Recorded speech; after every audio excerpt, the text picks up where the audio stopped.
and they consume less unless you remind them to drink more. Water is, in fact, in Canada, water is the predominant beverage, followed by coffee, and you'll notice at the very bottom line, the least consumed are, in fact, 100% fruit juices.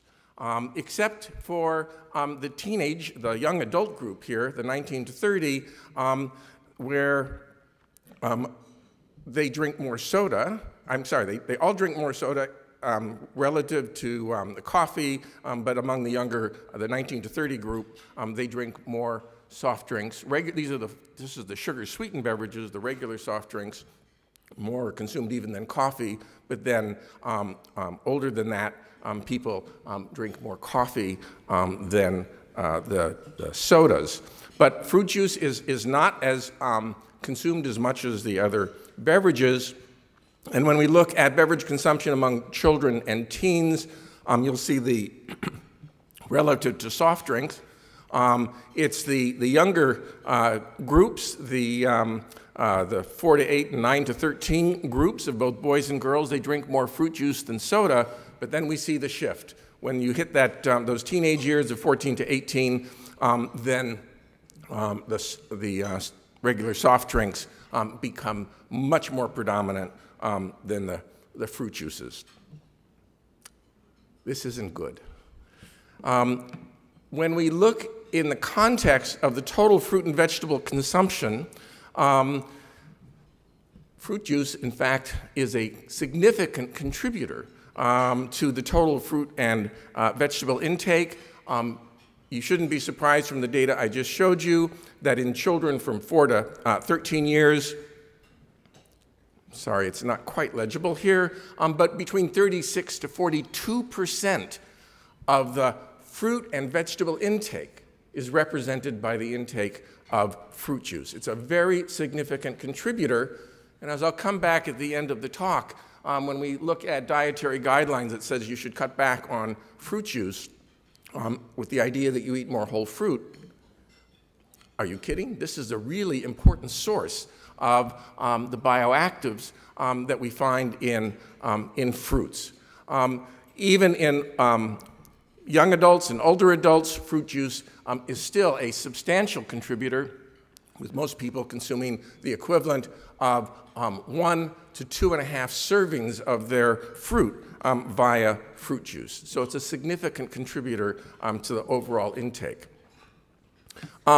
This is American data from the NHANES data set, and it shows that diet quality is positively associated with 100% fruit juice consumption. If you look at the Healthy Eating Index, you'll see that among all ages, fruit juice consumers have higher HEI scores than non-consumers. So there's something about people who have a healthier dietary pattern, recognizing that fruit juice is, in fact, a part of that healthy eating pattern. And when we look in children, fruit juice consumption is associated with improved nutrient adequacy for vitamins A, C, folate, and magnesium. But particularly if you look at the data for vitamin C inadequacy, that's defined as less than the estimated average requirement intakes, it's 400-fold difference. I mean, there really is no vitamin C inadequacy among children who are consuming fruit juices. And even the inadequacy levels of folate decreases by 3-fold comparing the non-consumers to consumers. So when we look at essential nutrients, when we look at contributions to the diet in terms of the whole foods of fruits and vegetables, whole grains, fruit juice is, in fact, an important contributor to this. But unfortunately, it's not entirely recognized, so I'm happy to have the opportunity to emphasize that to you this afternoon, about fruit juice and their phytochemical content, their bioactive content. Joanne Lupton and her colleagues last year published a piece in the European Journal of Nutrition called Exploring the Benefits and Challenges of Establishing DRI-like processes for bioactives. If we recognize that bioactives are good for you, that's great. Well, how much? Well, we don't have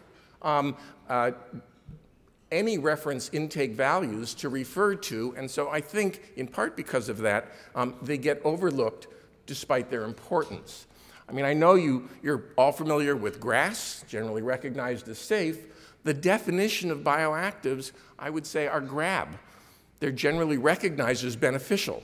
But if they're recognized as beneficial, well, how much do we need in order to get that benefit? And where can we get that benefit? And clearly, 100% fruit juices is one source. So you should recognize this slide if you were in the phenolics talk preceding this one next door. One of the things that fruit juices contain are carotenoids. And regrettably, they're not as well characterized for carotenoids. The carotenoid databases that we have available have largely not tried to characterize the carotenoid content of fruit juices. This paper that came out just a couple months ago in JAG Food Chem shows you some of the carotenoids that have been found in orange juice. You'll see alpha and beta carotene, which of course are provitamin A carotenoids. All the rest, including lutein and zeaxanthin, are the oxygenated carotenoids, the xanthophylls. They play a role in health promotion. You may be familiar with the fact that xanthophylls, we have the best data on lutein and zeaxanthin, are not only selectively concentrated in the retina, they're also selectively concentrated in the brain and associated with cognitive performance. And I'll come back to that a little bit later, but talking about the phenolic compounds. So the other better characterized bioactives in fruit juices are the phenolic compounds, and specifically the flavonoids. One thing I would point out is that among the 6 subclasses of flavonoids, 5 of them are going to be found in a variety of fruit juices. So fruit juices are a good source of flavonoids. This is from the USDA database for flavonoid content, and although this is from the 2013 revisions, I'm sorry to tell you that the data are actually pretty old and they haven't really been updated. New analyses haven't been done since the previous versions, but it still serves to show you that when you look at it in milligrams per 100 grams, you see the flavonoids across the anthocyanidins, flavonols, flavones, flavonols, and flavanones. The flavanones are particularly found in orange juice. These numbers might look a little low, but I would remind you that this is milligrams per 100 grams, and usual serving sizes are double to triple this size. So again, fruit juices can be a pretty good source for flavonoids. Why do we care? Well, we care because when we look at the bioactivity of flavonoids, they affect a number of different systems. This particular slide emphasizes roles that they may be able to play in terms of cardiovascular function, decreasing platelet activation and blood pressure, increasing endothelial function, and the HDL to LDL cholesterol ratio. And more broadly, they do have systemic effects in terms of having an anti-inflammatory action generally across all of these flavonoids. And they do have some ability, I would call it antioxidant capacity, to reduce oxidative stress. So in this particular study, they induced oxidative stress. This is a, whoops, I knew I'd do that. So this is a randomized controlled trial, an RCT, with a crossover design among 14 people. They were middle-aged and overweight. And they gave them 2 different fruit juice mixtures, one with more of these flavonoids, one with less. And they looked at the ability to inhibit oxidative stress induced by a high-fat meal. The high-fat meal increases, among other things, uric acid and total thiols, particularly by increasing the proportion of oxidized glutathione relative to reduced glutathione. And they also looked at 2 different measures of plasma total antioxidant capacity. It's a hard slide to read, and it's awfully busy, but I would tell you that they saw greater significant benefits, that is, reductions in the outcomes of oxidative stress induced by the high-fat meal with the B mixture of fruit juices and its higher concentration, the A with its higher concentration having more significant effects. And the kinetics were a little bit different, but they used different combinations. These were combinations of 5 to 6 different fruit juices. So I'm not going to list them all for you, but here we have some evidence that you can see in a challenge situation, high-fat diet, you can unmask an antioxidant benefit from 100% fruit juices or mixtures of 100% fruit juices. One of the issues in flavonoids that you'll hear, I hope you'll hear less commonly, is, well, flavonoids are bioactive, but they're not very bioavailable. So they couldn't be too important. You find them in relatively what seems to be low concentrations in plasma, but I think we have been mismeasuring their bioavailability as we now better understand the metabolism and the metabolomics of flavonoids. And what this study shows is that if you measure the flavonones, this is hesperidin and narraginin from orange juice, after giving orange juice to people, you get 16% of the excreted flavanone, glucuronides, and sulfates, the two principal metabolites, are being excreted. That would tell you they're not very bioavailable. However, we now recognize the impact of gut microbiota on metabolizing flavonoids to bioactive catabolites. And when you add those catabolites, which are bioavailable, to those that you find of the original, the sort of the metabolites of the parent compounds, you see that almost 100% of the flavonones in orange juice are in fact bioavailable and bioactive. Well, what kinds of bioactivities do we see with orange juice? Well, this study from 2 years ago provided a red or a blood orange juice and a blonde orange juice, regular orange juice. And they found in this randomized clinical trial, a crossover design of 17 healthy people, given orange juice, a liter a day for 4 weeks. And what they found was a decrease in the procoagulant activity of whole blood. Both of them, interestingly enough, the red orange juice is very rich in the anthocyanins. The regular orange juice, the blonde orange juice, is rich in the flavanones.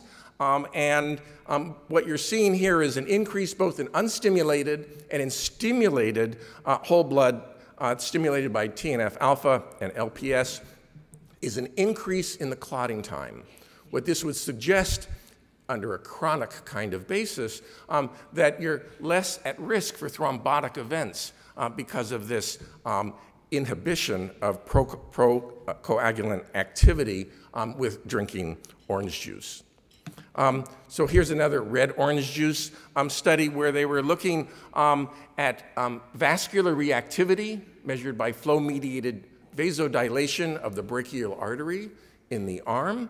And we do know that impaired flow-mediated dilation is in fact a risk factor for coronary artery disease.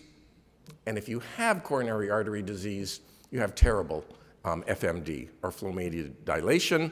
And you can see here from basal to the orange juice intervention compared to the placebo in this study of people who had cardiovascular risk. You got an improvement in flow-mediated dilation. I guess I didn't label it. The dashed lines and the solid lines just depend on whether you got the orange juice first or the placebo first in the clinical trial design. But I want to stress that along with this increase in vascular reactivity, you got decreases in inflammation as measured by significant reductions in C-reactive protein and interleukin-6 and tumor necrosis factor alpha. That makes sense that TNF-alpha was inhibited because you saw in that other study where it was a stimulation for procoagulant activities, you were able to inhibit that TNF-mediated effect. There were no changes in nitric oxide production, which you might have suspected because that helps to mediate flow-mediated dilation effects, and no changes in protein carbonyls, one measure of oxidative stress. So here's another orange juice study, also looking at vascular reactivity But this one was looking at vascular reactivity in microvascular tissue in the skin. They stimulated that with acetylcholine. And if you look at the acute treatment, a randomized crossover study among 24 healthy people, older adults, who were overweight. And they either used a placebo control, so we had the same calories and everything, but no flavonoids. The control beverage plus hesperidin, one of the two principal flavonoids in orange juice and orange juice. And you see with the acute treatment, relative to the control, there was an improvement in, a significant improvement in microvascular reactivity.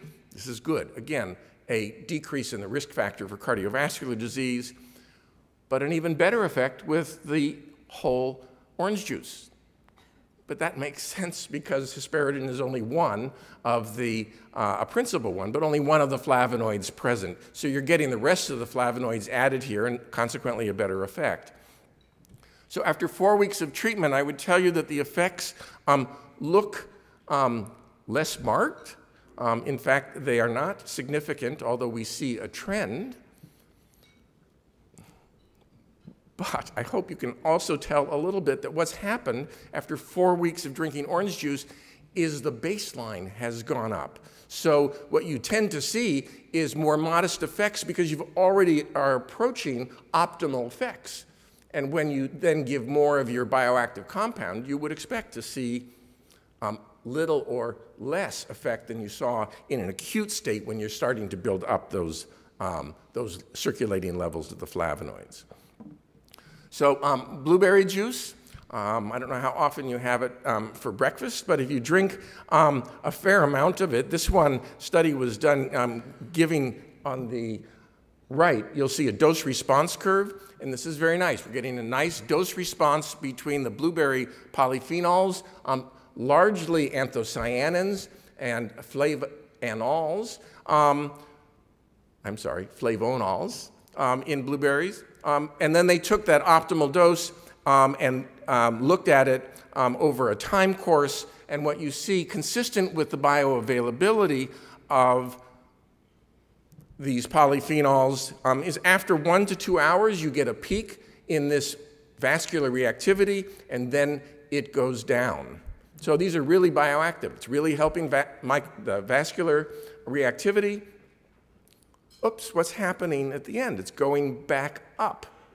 I would suggest to you what's happening is those gut microbiota are finally having a chance to work on those parent compounds and getting those reactive phenolic catabolites being absorbed and then contributing to this effect.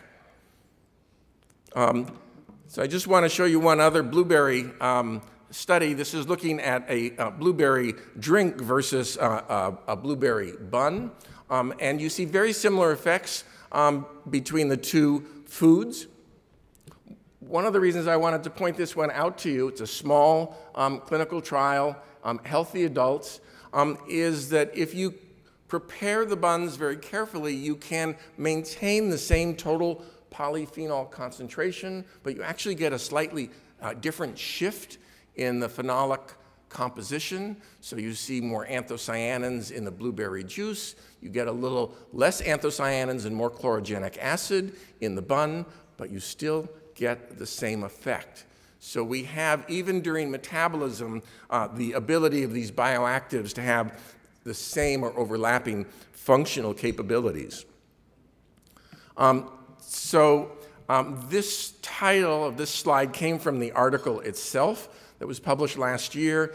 I might argue that regular smokers are not healthy, even if they seem to be at the moment. But nonetheless, what we do know is that smoking impairs vascular reactivity, and the 3 time points in each of the 3 slides at day 0, 7, and 14 are looking at flow-mediated dilation again, this measure of vascular reactivity and a nice measure of risk for cardiovascular disease.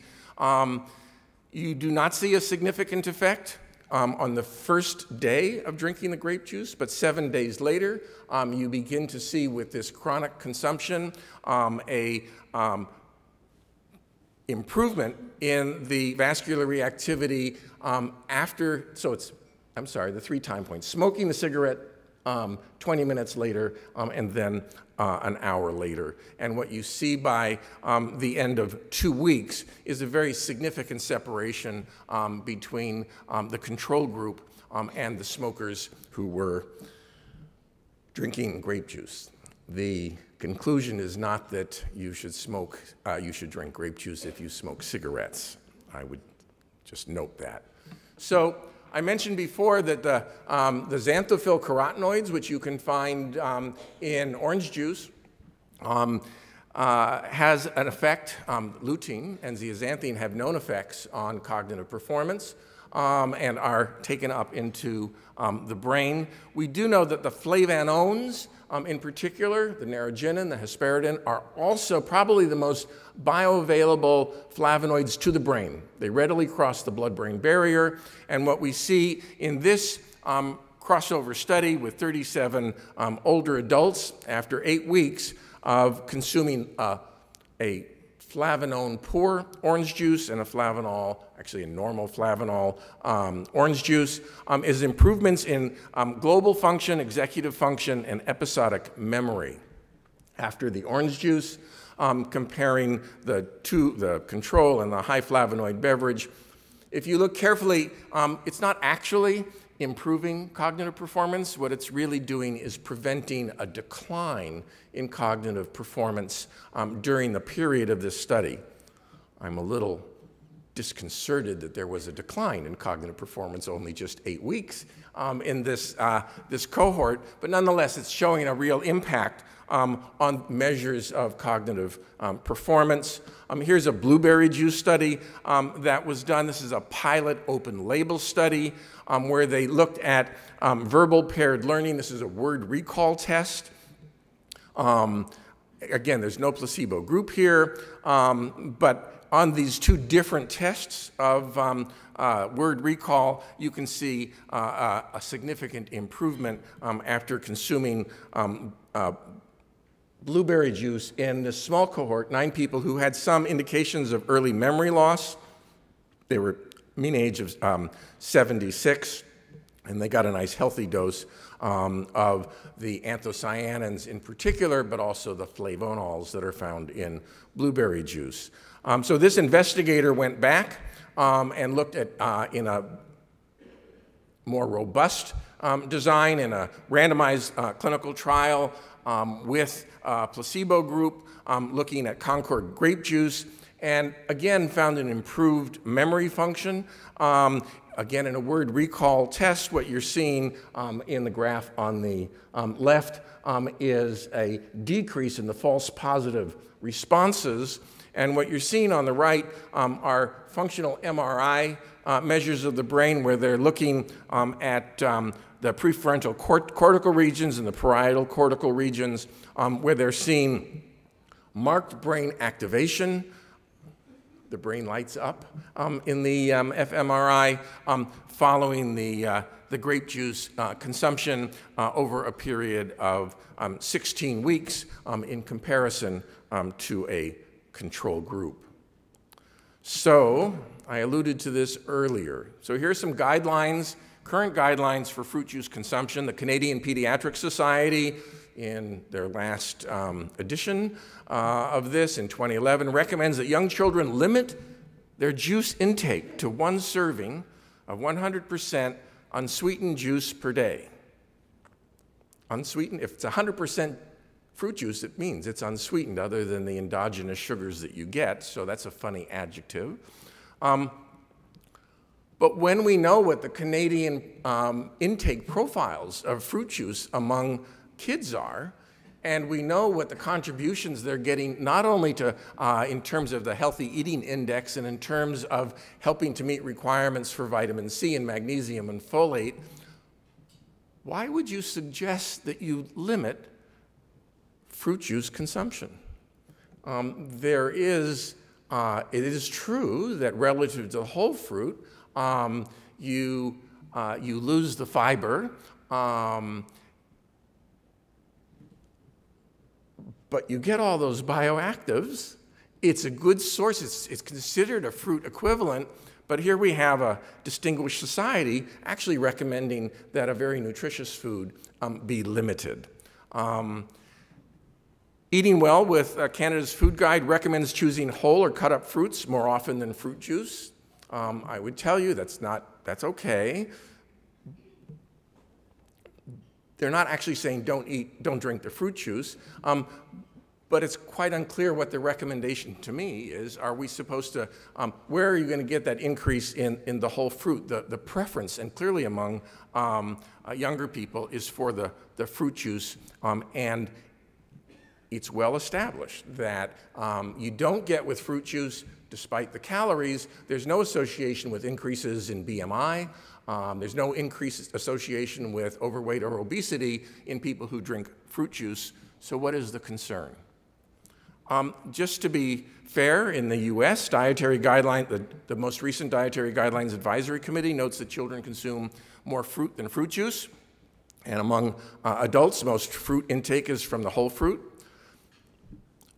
albeit below recommended levels. So adults and children are not meeting their recommendations for at least 2 servings of fruit a day.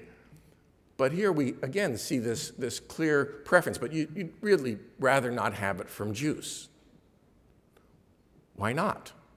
Especially as we get more and more data talking about the contributions that the bioactives can make, when we have observational data showing that fruit juice consumption is not associated with any untoward outcomes. Why are we talking about things of rather than juice?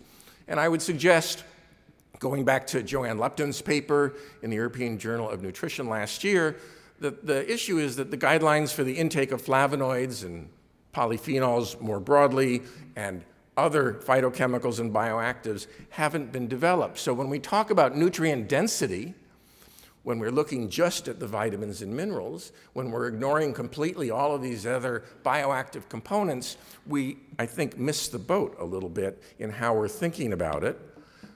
So Roger Clemens and some colleagues published in January a nice review called Squeezing Fact from Fiction about 100% fruit juice, and they summarize, they conclude that the preponderance of evidence supports the position that 100% fruit juice delivers essential nutrients, I've already noted that, and phytonutrients, which is a more media-friendly term than phytochemicals, but there you go. And it provides year-round access to a variety of fruits, is a cost-effective way to help people meet fruit recommendations. Don't we want to do everything we can to have ready advice to recommend how people can best meet their requirements for fruit? So I'll just repeat in concluding that consumption of 100% fruit juice at breakfast, lunch, dinner, or any time in between is associated with improved diet quality. Fruit juice is a good source of flavonoids and related polyphenols, some of which still have yet to be characterized, but the flavonoids certainly are.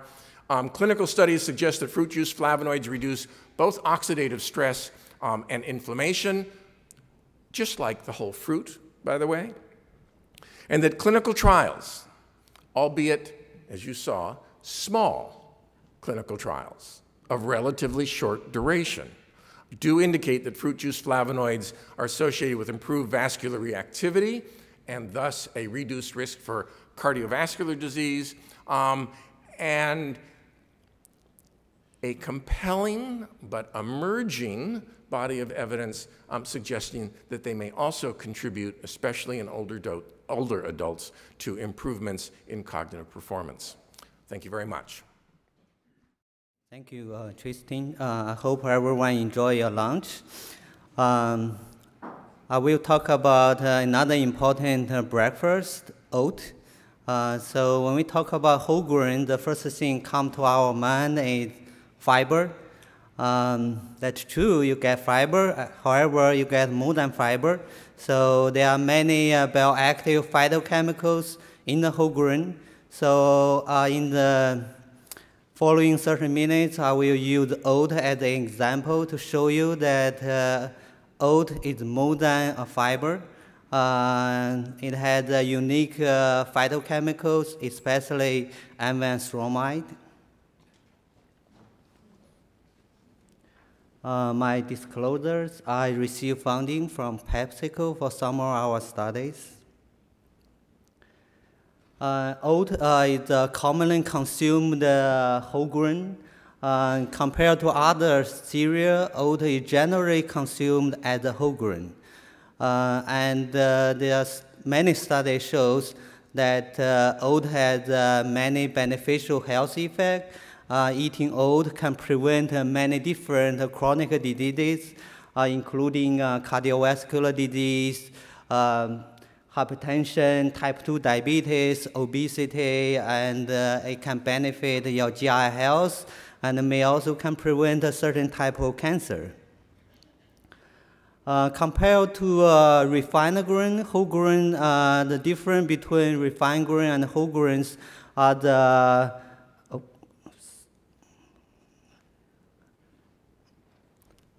the fran fraction as well as the germ fraction.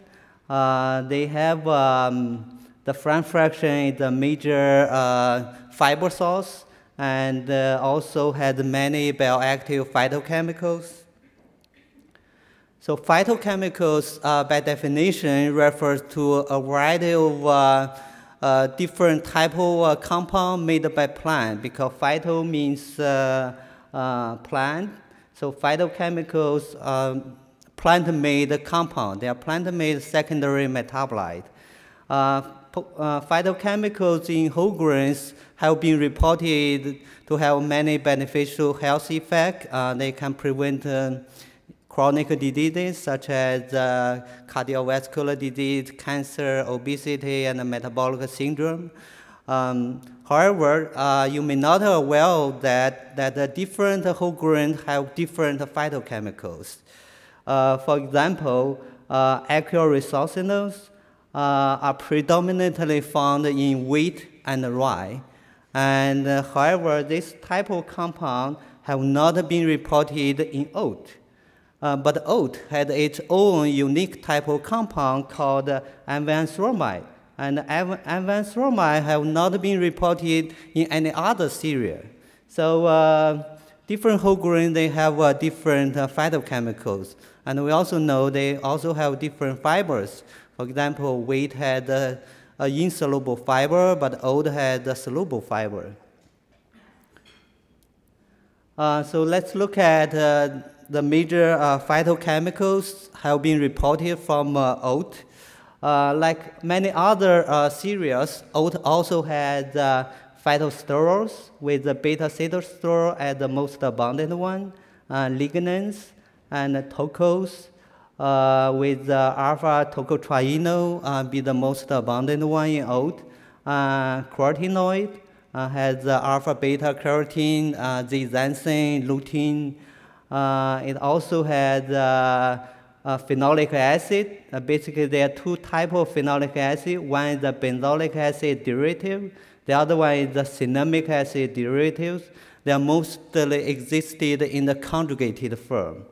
It also has the flavonoid, but flavonoids are the minor component in oat.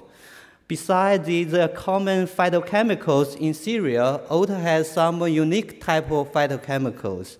For example, it has aminoacylate. However, this type of compound has not been officially published in journal articles. They are mentioned in Dr. William Collins' presentation. If you search them, you can find it online, but they have not been officially published. So I don't have data to share with you.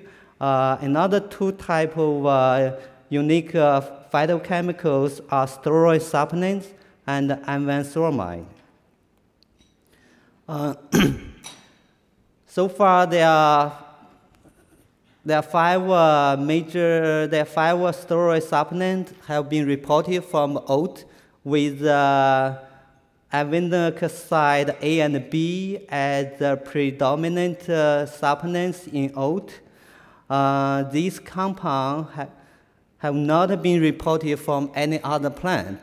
So they're only reporting in old.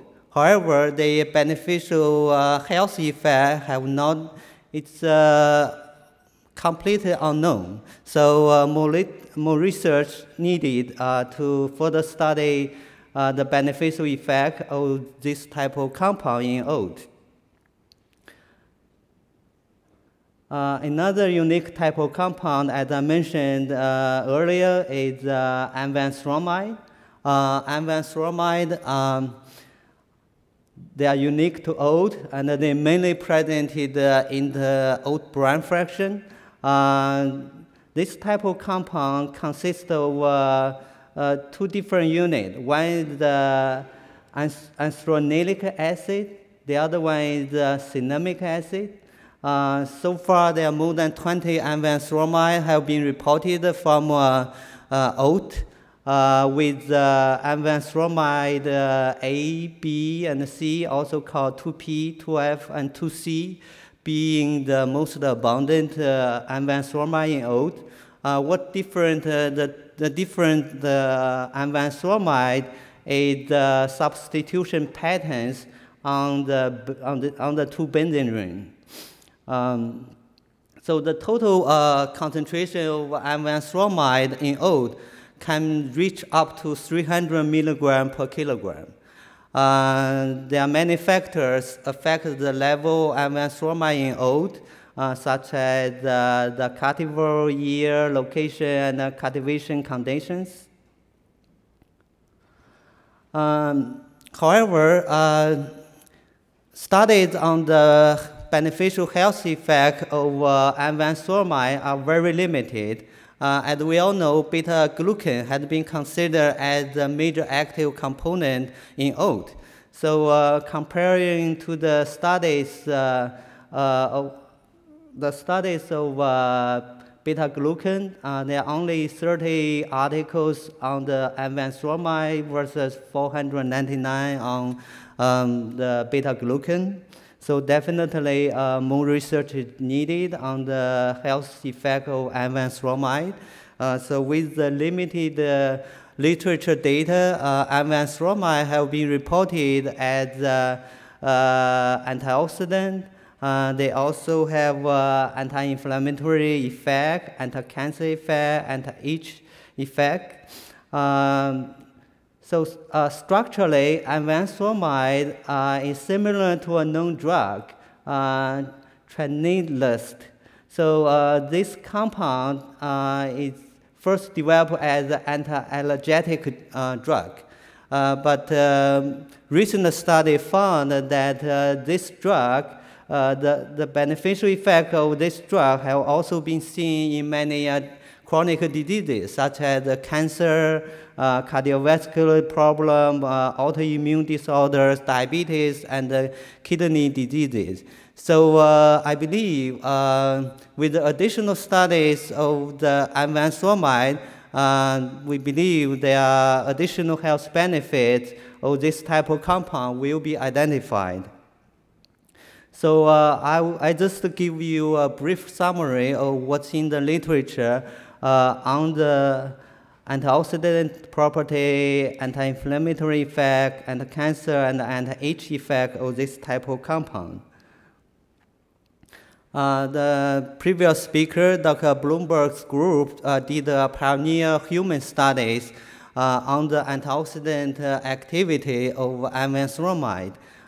In their study, they found that they gave 6 healthy adults 1 gram of anvanthramide extract, and they found that anvanthramide supplementation can significantly increase the plasma, reduce the glutathione levels, especially at 15 minutes, increase 21% significantly, and also the overall reduce the glutathione area on the curve also increase compared to the control groups.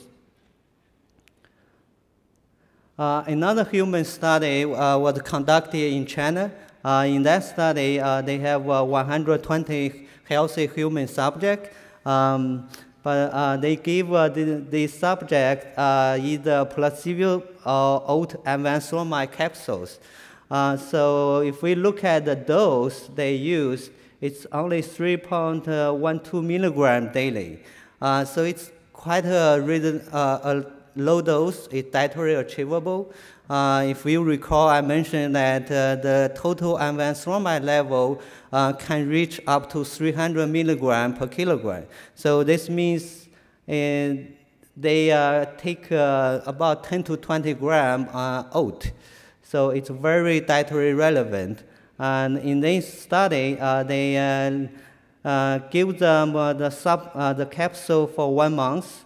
The anvanzolumide supplementation significantly increased the level of serum SOD and reduced the GSH, and also decreased the level of melanin dialdehyde, which is lipid pulsation markers. So clearly, even there are 2 human studies, both studies shows the anvanzolumide intake can increase the plasma reduced glutathione levels. And more interestingly, this study found that the intake of anvanzolumide can also decrease the total cholesterol level, triglyceride, and low-density lipoprotein cholesterol. As we all know, beta-glucan had been reported as the active component in oat for its cholesterol-lowering effect. So this is the first study that shows anvanzolumide may also have the effect lowering cholesterol. So this is interesting and need further study to confirm this. Laboratory animal studies also confirmed the human studies on the antioxidant properties of anvanzolumide. In a rat study, rat fed anvanzolumide C, which is 2C, 0.1 gram per kilogram for 50 days, had higher superoxide dismutase activity, SOD activity, in different organs such as liver, kidney, as well as muscles. In a mouse study, administration of different doses of anvanzolumide can dose-dependently reverse the D-galactylase-induced oxidative stress in mice. And by increasing the activity of hepatic antioxidant enzyme activities and upregulating antioxidant gene expression.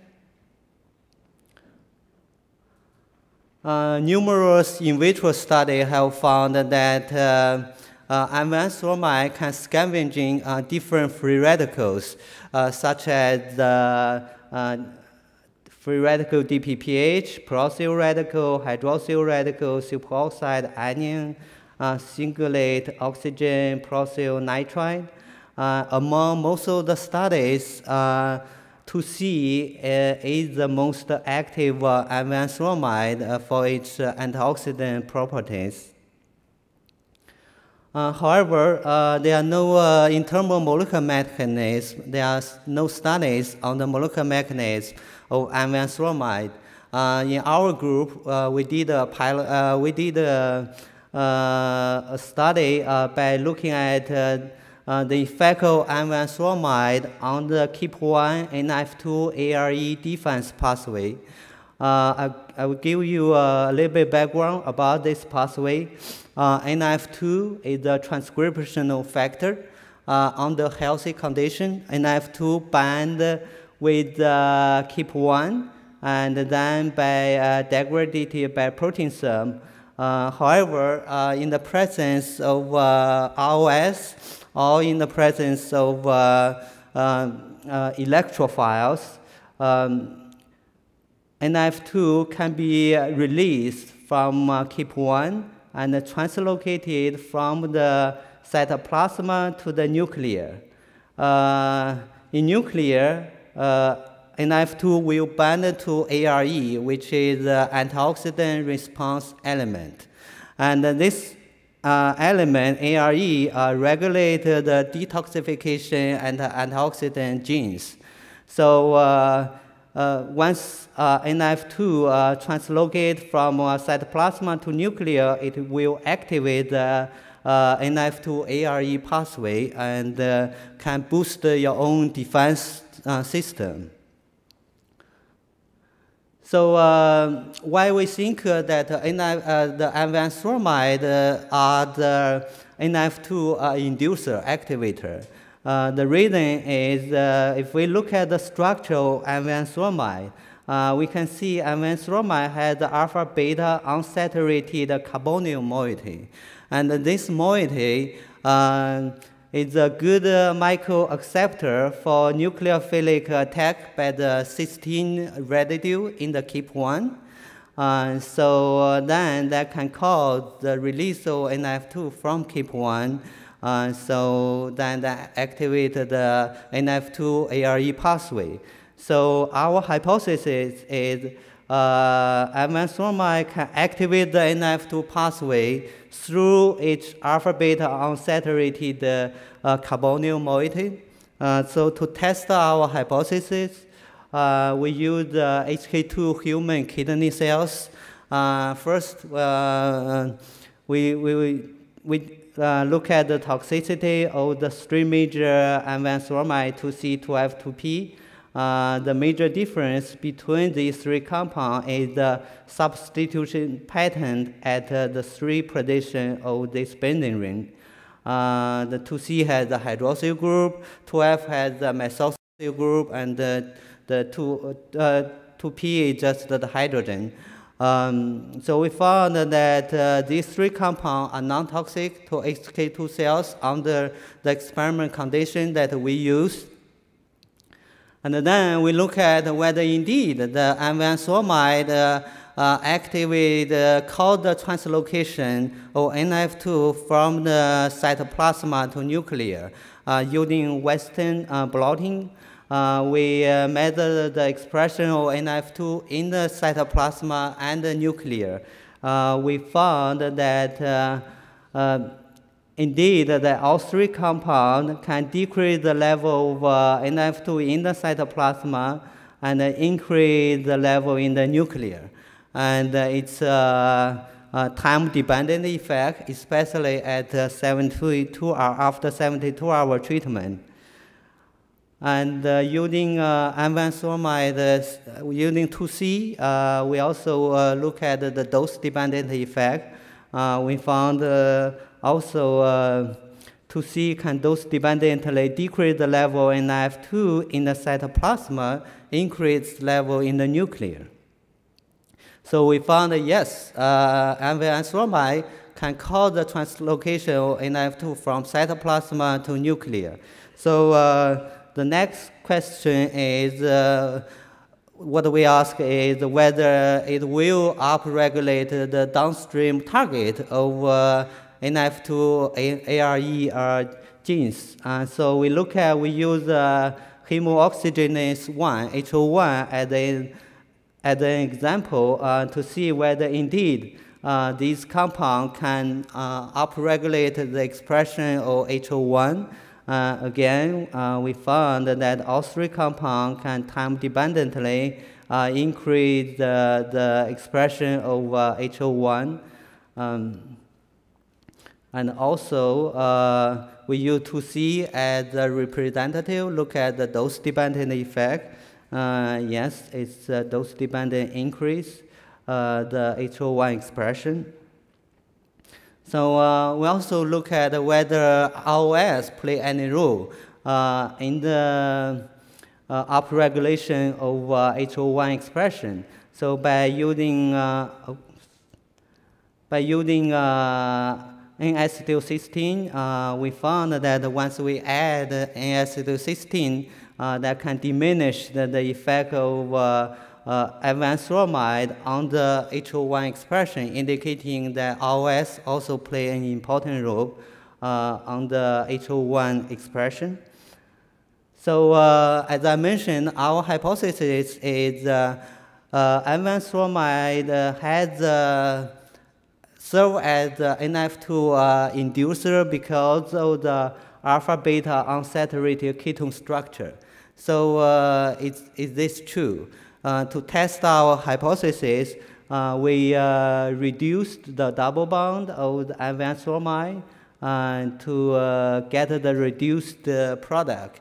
And then we look at the effect of the reduced product on the expression of H01. We found the activity disappears. So this clearly supports our hypothesis that envanthomide can activate NF2 ARE pathway through the alpha-beta unsaturated carbonyl moiety. So envanthomide also have been reported as anti-inflammatory agent. They have anti-inflammatory effect. There's one human study found that envanthomide supplementation attenuates exercise-induced inflammation in post-menopausal women. In this study, they give 2 cookies of each participant. Each cookie has 9.2 milligram envanthomide, so total daily it's 18.4 milligram envanthomide that each subject take. It's also a dietary relevant dose. It's about 60 gram oat.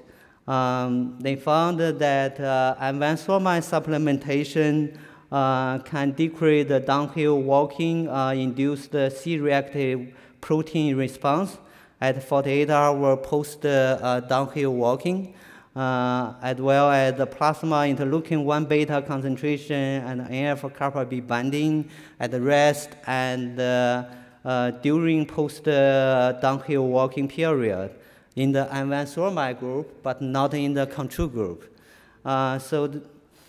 There are also several in vitro studies showed that envanthomide either enriched the extract or envanthomide pure compound had an inhibitory effect on inflammatory markers such as interleukin-6, interleukin-8, and MCP1, and most of these studies from the same group, Dr. Madani's group at Tufts University. And in terms of anti-cancer effect, there's very, very limited studies. So far, only 2 in vitro studies, including 1 of our recent studies. The first study found that envanthomide can significantly inhibit the proliferation of 3 different human colon cancer cells, HT29, LS1740, and ACT116. With 2C being the most active one. In our recent study, we found that envanthomide are extensively metabolized in vivo. However, we found that the metabolite of envanthomide remain bioactive. So both the envanthomide and the metabolite can inhibit the growth of human cancer cells and also can trigger apoptosis.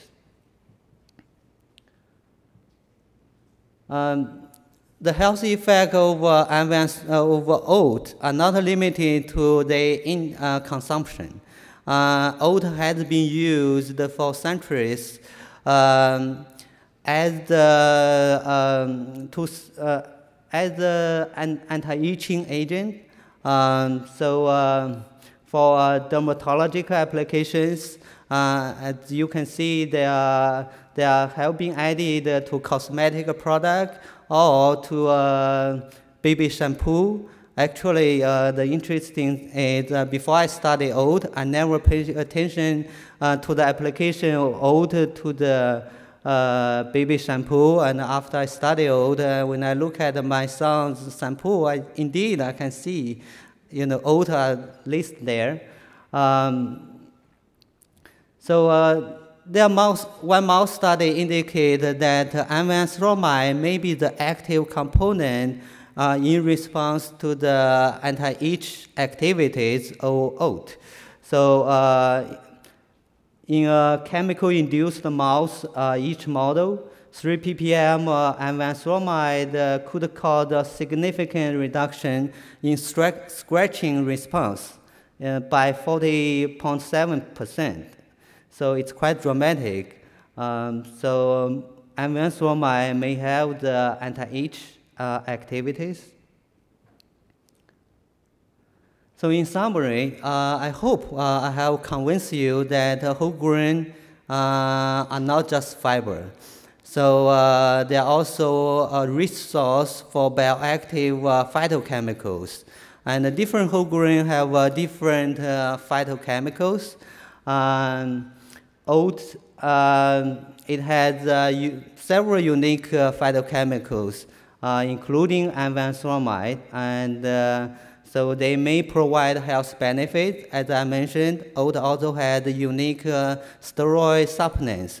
And the health effect of steroid supplements is almost completely unknown. So definitely more research is needed in order to demonstrate the more health benefits of phytochemicals in oat.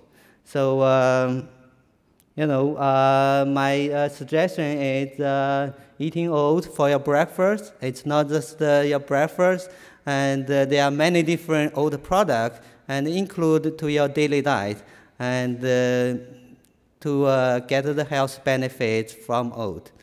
With that, I will stop here. Thank you for your attention.